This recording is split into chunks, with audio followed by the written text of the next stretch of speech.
Brought to you by NVC bearing, भारताची पहिली bearing उत्पादक. पुण्यातील काही तरुणींनी पुणे पोलीस त्यासोबतच छत्रपती संभाजीनगर पोलिसांवर गंभीर असे आरोप केलेले आहेत आणि ज्या मुलींना पुणे पोलीस आणि संभाजीनगर पोलिसांकडून त्रास देण्यात आलेल्या आहेत त्या पीडित तरुणी आता आपल्या सोबत आहेत. नेमकी घटना काय आहे ती आपण त्यांच्याकडून जाणून घेऊयात. काय नेमकं घडलेलं आहे, कारण ज्यावेळी श्वेता पाटील यांनी एक सोशल मीडियावरती एक व्हिडिओ टाकला त्यातनं हा सगळा प्रकार समोर आलेला आहे. मात्र तो जो काही प्रकार घडला तो तुमच्या सोबत घडला होता. काय नेमका प्रकार घडला?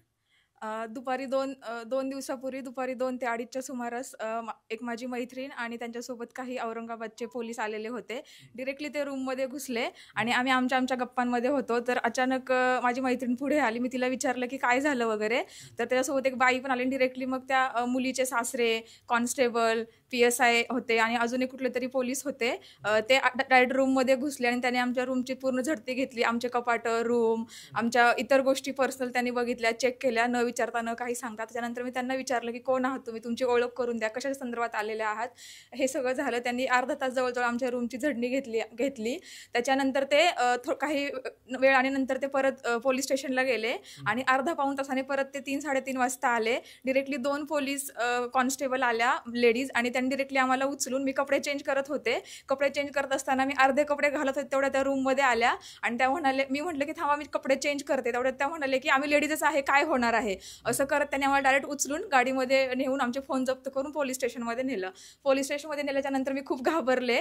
तिथे मग त्यांनी डायरेक्ट मला मारायला सुरुवात केली. मी त्यांना सांगत होते की बाबा तुम्ही वन स्टॉप सेंटरला कॉन्टॅक्ट करा, तिकडे तुमची मुलगी मिळेल. हे सांगत असताना त्यांनी मला डिरेक्टली बुक्क्याने लाताने मारायला सुरुवात केली. गालावरती चापटा वगैरे मारलेल्या आहेत. तसेच माझ्या पर्सनल चॅटिंग त्यांनी वाचलेली आहे, माझ्या रेकॉर्डिंग वाचलेलं आहे, फोटोज बघितलेले आहेत. माझ्या आईवडिलावरून, माझ्या वडिलांवरून, माझ्या फॅमिली बॅकग्राऊंडवरून मला खूप सारं बोलण्यात आलेलं आहे, हिनवलं गेलेलं आहे.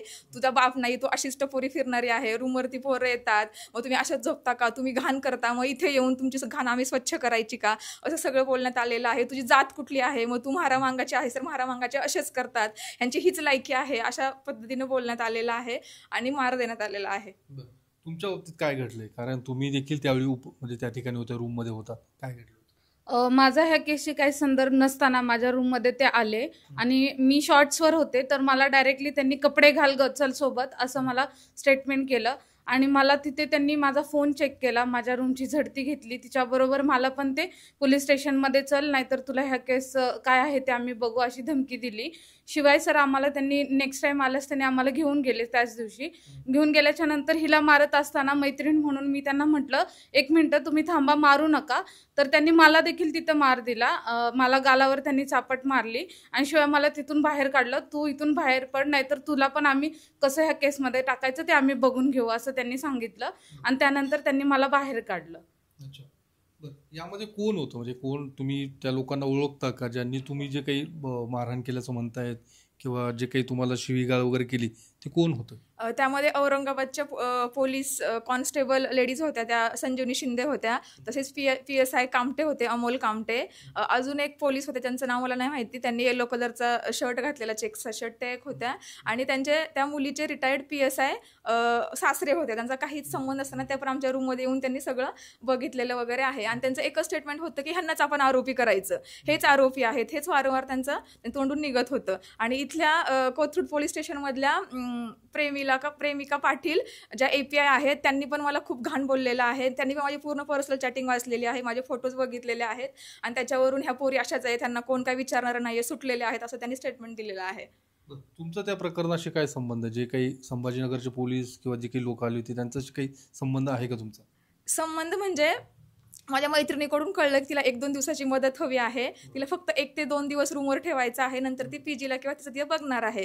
मग माझं असं झालं की तिला मदतीची गरज आहे आणि नंतर ती तिचं बघून घेईल. तर तिला म्हटलं ठीक आहे, 1-2 दिवस मी तुला राहण्याची मदत करते. आणि तिने मला सांगून गेलेली की ताई तू प्लीज सांगू नको कोणाला, कारण तिच्या जीविताला हानी आहे, तिला मारू शकतात, तिचं काही होऊ शकतं, तिचा खून होऊ शकतो असं तिने मला सांगितलं. काय तुम्हाला काय बोललं गेलं होतं किंवा तुम्हाला काही सांगितलं गेलं होतं की तुम्ही त्या ठिकाणी एकत्र होता, त्यावेळी काय सांगितलं?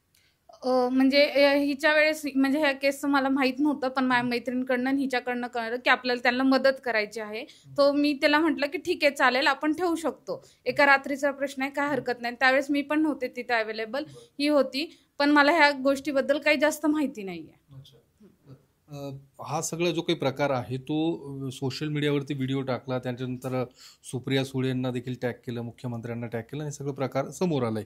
नेमकं काय प्रकार होता हा सगळा? सर ह्या संभाजीनगरचे जे पोलीस आहेत किंवा इथले कोथरूडचे पोलीस जे सांगतायत की एका मिसिंग केसच्या संदर्भाने आम्ही चौकशीसाठी घेतलं होतं वगैरे, त्यांचं खरंही असेल, ती मिसिंग केस होती, ते चौकशीसाठी आले आणि आम्हाला सुरुवातीला असं सांगण्यात आलं, आमच्या वकिलांनी जॉईनना फोन केला की सर तुमच्या ताब्यात आमच्या मुली आहेत का, तर चौकशीसाठी बसवून ठेवल्या असं सांगितलं होतं. पण त्यांनी ब्रुटली हे सगळं केलंय. 5 तास एका मुलीला त्यांनी सकाळी 11ला आमच्या मैत्रिणीला घेतलं होतं, ह्या 2 मैत्रिणींना त्यांनी दुपारी 3 वाजता पोलीस स्टेशनला घेऊन गेले, रात्री 8 पर्यंत हिला त्यांनी उभं केलंय आणि घाणेरड्या लेवलचं बोललं गेलंय. त्यांनी मारहाण केली आहे, म्हणजे लाथाबुक्क्यांनी चौकशीसाठी बसवलेल्या पोरींना लाथाबुक्क्यांनी मारहाण कोण करतं? तुमच्याकडे वॉरंट होतं का? त्या ज्या केस मिसिंग केस संदर्भात ते आले होते तिच्या कोणीतरी फॅमिली मेंबर डायरेक्ट घरात घुसला होता, यांच्या बेडरूमपर्यंत घुसला होता. तर हे कसं काय घडू शकलं? तिथे कोथरूडच्या रूममध्ये, कोथरूडच्या पोलीस स्टेशनमध्ये सगळ्या लेडीज पोलीस असताना संभाजीनगरचे पुरुष PSI जे आहेत ते ह्या मुलीच्या अंगावर धावून गेलेत. तेव्हा ह्या सगळ्या काय करत होत्या? तिला असुरक्षित वाटेपर्यंत हे सगळे लेडीज पोलीस काय करत होते? जर तुम्हाला त्या केस संदर्भात चौकशी करायची होती तर हिची जात कुठली, मग तू तिच्या जातीवरून हिनवणं, मग तू ह्या जातीचीच म्हणून तू असंच वागशील, हे विचारायचा काय प्रश्न होता? किंवा तू किती मुली, तू 50 मुलींसोबत झोपलीस, तू 50 मुलांसोबत झोपलीस का, मग तुम्ही रंडीबाजी करता का, ह्या शब्दांचा काय संबंध होता ह्या त्यांच्या चौकशीशी? किंवा तुम्ही सारख्या कलरचे स्कार्फ घातले दोन्ही मैत्रिणींनी, म्हणजे तुम्ही लेस्बियन आहात, LGBT कम्युनिटीच्या सदस्य आहात का, मग तुमची काही टीमच आहे का, तुम्ही काय टीम बांधली का सगळी, आणि हे असं बोलणं. किंवा मग असं म्हणणं की तू अशी आम्हाला प्रश्न विचारलेस ना, तू की तुमचं आयडेंटिटी कार्ड दाखवा, तुम्ही कोण आहेत, आमच्या रूममध्ये कसं, तू ॲरोगंट वागलीस आमच्याशी, असं प्रेमा पाटील मॅडम म्हणतात की तुम्ही ॲरोगंट वागलीस तर तुझा मर्डर होईल, तुझ्या अशा वागण्यामुळे, तुझ्या अशा बोलण्यामुळे एका दिवसात तुझं मर्डर होऊन जाईल, तू जिवंत पण राहू शकत नाही. असं ही उघड धमकी देणं, परत अशी धमकी देणं की तुला करिअर करायचं आहे की नाही आयुष्यात, मग तुझ्यासारख्या लूज कॅरेक्टर असलेल्या मुलीला आमच्यासारखे कुठलाच पोलीस कॅरेक्टर सर्टिफिकेट देणार नाही, तुझं करिअर आम्ही बर्बाद करू, अशी धमकी देणं. तर मग याच्या संदर्भात तुम्ही काही तक्रार दिली का आणि तुमचं तक्रार दाखल करून घेतली का?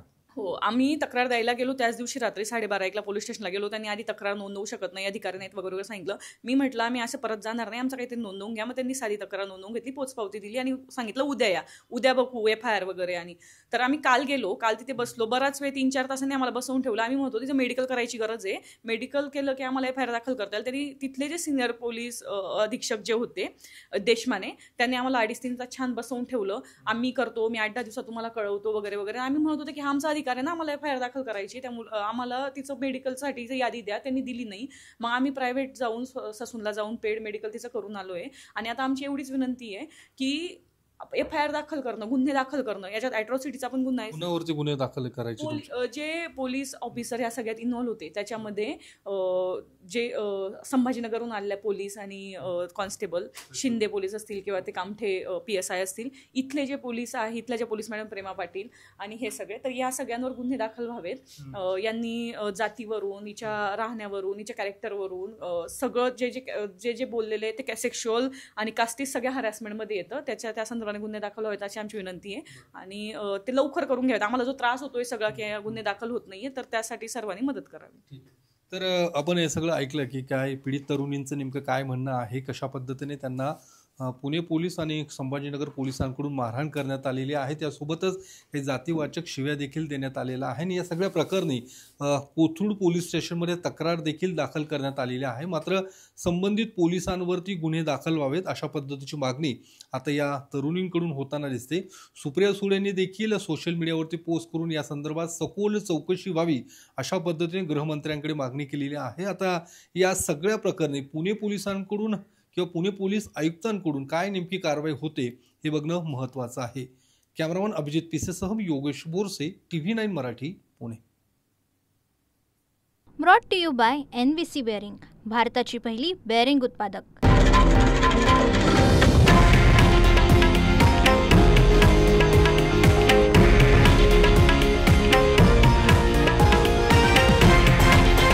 हे आहे देशातील नंबर 1 न्यूज नेटवर्क आणि आपण पाहत आहात TV9 मराठी, एकमेव.